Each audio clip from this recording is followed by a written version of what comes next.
नमस्कार फ्रेंड्स, स्वागत है आपका हमारे YouTube channel home science PMA पर। फ्रेंड्स, आज इस वीडियो में होम साइंस 6th सेमेस्टर का फर्स्ट पेपर का यूनिट नंबर 2 देखेंगे। यूनिट नंबर 2 का कुछ पार्ट हमने इसके पहले की वीडियो में बनाया है, आप उसको जाकर के ज़रूर देखें और वीडियो को क्वालिटी को आप 360 पे करके देखा करें तो क्लियर दिखेगा। आइए हम देखते हैं। भोजन की बनावट या रचना में परिवर्तन लाना। किस तरीके से हम पोषक तत्वों को भोजन में परिवर्तन या रचना में परिवर्तन करके हम पोषक तत्व एक रोगी व्यक्ति को खिला सकते हैं। रोगी की शारीरिक आवश्यकता अनुसार जब भोजन की रचना में परिवर्तन निम्नलिखित प्रकार से किया जा सकता है। जैसे सबसे पहले हल्का आहार। हल्का आहार क्या होता है? हल्के आहार का संगठन सामान्यतः सामान्य आहार की तरह ही होता है। इसमें सरल पाक प्रणालियों का उपयोग किया जाता है। यह आहार उपयुक्त होता है। इसमें निम्न प्रकार के आहार शामिल किए जाते हैं। जो हल्का आहार होता है वो बिल्कुल ही हल्का आहार तथा सामान्य आहार की तरह होता है। उसमें से कौन कौन से आहार होते हैं? जैसे तृणधान्य, बारीक पिसे हुए पोषक तत्वों से पूर्ण रिफाइंड के रूप में दे सकते हैं। जैसे सब्जियां हो गया, दूध हो गया, सूप हो गया, ब्रेड हो गया, उसके बाद हो गया पेय पदार्थ हो गया, वसा हो गया तथा फल हो गया। उसके बाद हो गया मिठाई, अंडा, मांस, मछली तथा मुर्गा। उसके बाद ये हल्का आहार हो गया। उसके बाद वर्जित पदार्थ। वर्जित पदार्थ वो होते हैं जो नहीं खिलाना चाहिए।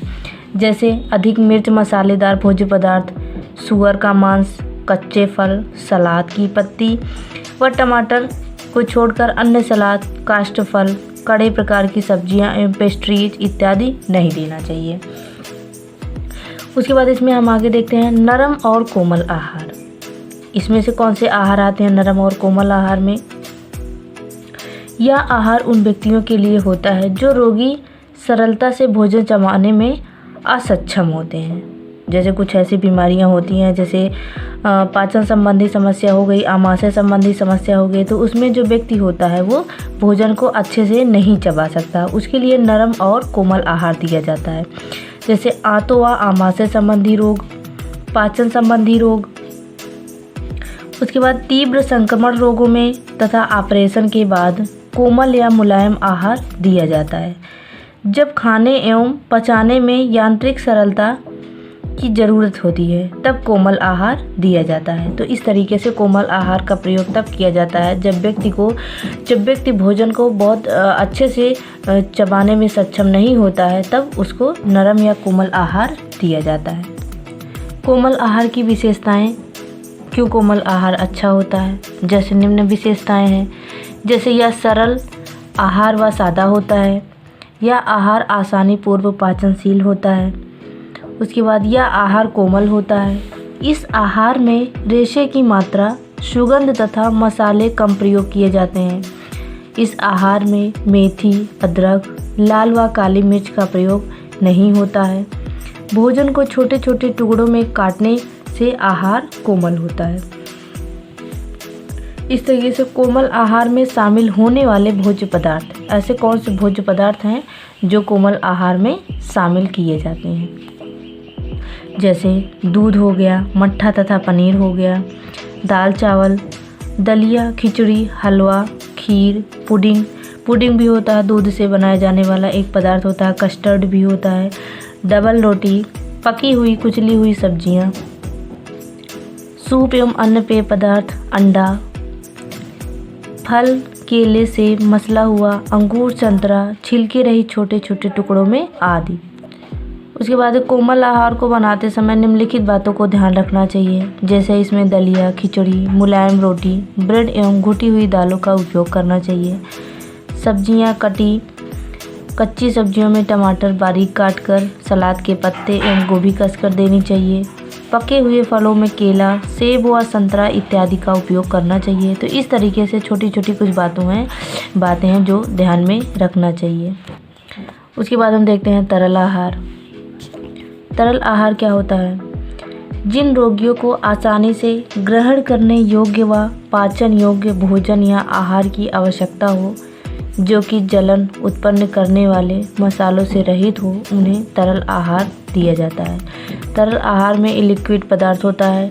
जैसे जिन रोगियों को आसानी से ग्रहण करने में, पचाने में समस्या होती है, उनके लिए तरल आहार होता है। और तरल आहार में जलन उत्पन्न करने वाले मसाले नहीं प्रयोग किए जाते हैं। इस तरीके से तरल आहार होता है। तरल आहार को 3 भागों में बांटा जा सकता है।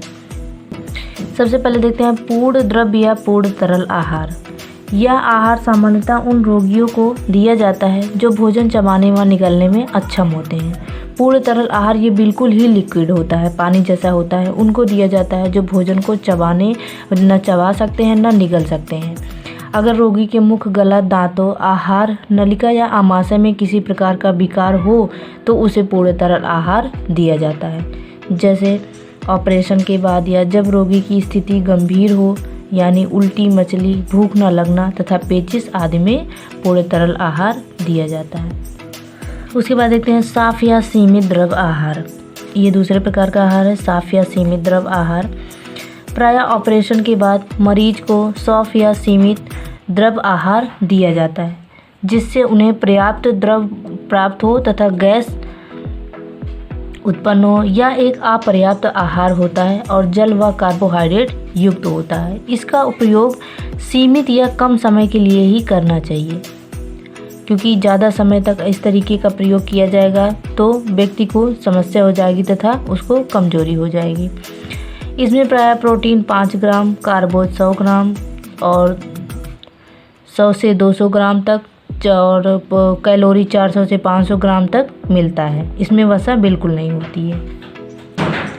साफ द्रव आहार में विभिन्न प्रकार के पदार्थों को शामिल किया जाता है, जैसे चाय, कॉफ़ी, छना हुआ फलों का रस तथा कार्बोनेटेड पेय पदार्थ।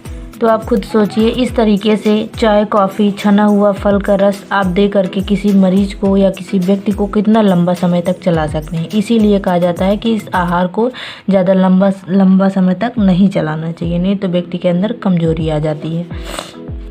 उसके बाद तीसरा देखते हैं अर्ध तरल आहार। इसमें कौन सा आहार होता है? यह आहार सामान्यतः उन रोगियों को दिया जाता है जो भोजन चबाने में अक्षम होते हैं, जैसे भोजन को निगलने में भी उन्हें परेशानी होती है। यह रोगी पाचन से संबंधित रोग से पीड़ित होता है। खास करके ये उन्हीं के लिए होते हैं जो चबाने में अक्षम होते हैं तथा पाचन संबंधित रोगों से पीड़ित होते हैं। तो इस आहार में विभिन्न प्रकार के पदार्थ होते हैं, जैसे सूजी, दलिया, खिचड़ी, साबूदाने की पतली खीर, दूध, सूप, जूस, कॉर्नफ्लेक्स, घुटी हुई सब्जियां तथा अंडा। अर्ध तरल आहार बहुत समय के लिए दिए जा सकते हैं। ये जो होता है लंबे समय के लिए दिया जा सकता है, क्योंकि इसमें जो भी चीज़ खिलाने वाली होती है वो थोड़ा ठोस होती है। अगर व्यक्ति खाया हुआ है तो उसके शरीर में लगेगा। इसमें प्रोटीन, विटामिन, कैलोरी तथा खनिज लवणों की मात्रा की पूर्ण अर्ध तरल आहार पूर्ण द्वारा हो जाती है। जैसे इसमें प्रोटीन और विटामिन, कैलोरी, खनिज लवणों की मात्रा जो होती है वो अर्ध तरल आहार से पूरी हो जाती है। आगे देखते हैं रूपांतरित आहार के प्रमुख प्रकार। जो रूपांतरित आहार होते हैं उनके कौन से प्रकार होते हैं, तो इसमें ये तालिका में बना हुआ है, आप इसको देख सकते हैं इस तरीके से। इसमें क्रम संख्या है, आहार का नाम है, रोगी की अवस्था है, आहार का उद्देश्य है, आहार की विशेषता, आहार में शामिल किए जाने वाले भोज्य पदार्थ तथा वर्जित भोज्य पदार्थ जो नहीं लेने हैं। तो इस तरीके से आप इस चार्ट में देख सकते हैं। आगे ये चार्ट बना हुआ है, इसको आप वीडियो को रोक करके आप पढ़ सकते हैं। तो इस तरीके से ये चार्ट में बना हुआ है। जैसे अधिक कैलोरी युक्त आहार, तो इसमें क्या कैसे है, कम कार्बोज युक्त आहार। तो इस तरीके से आप वीडियो को रोक करके पढ़ सकते हैं।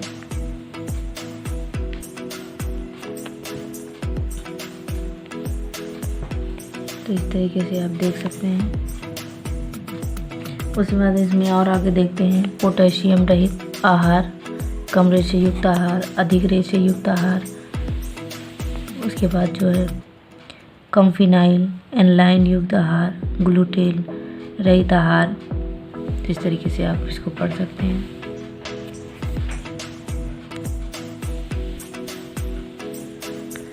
स्वाद रहित आहार। उसके बाद है अधिक प्रोटीन, कम सोडियम युक्त, कम रेशे युक्त आहार। तरीके से आप इसको देख सकते हैं।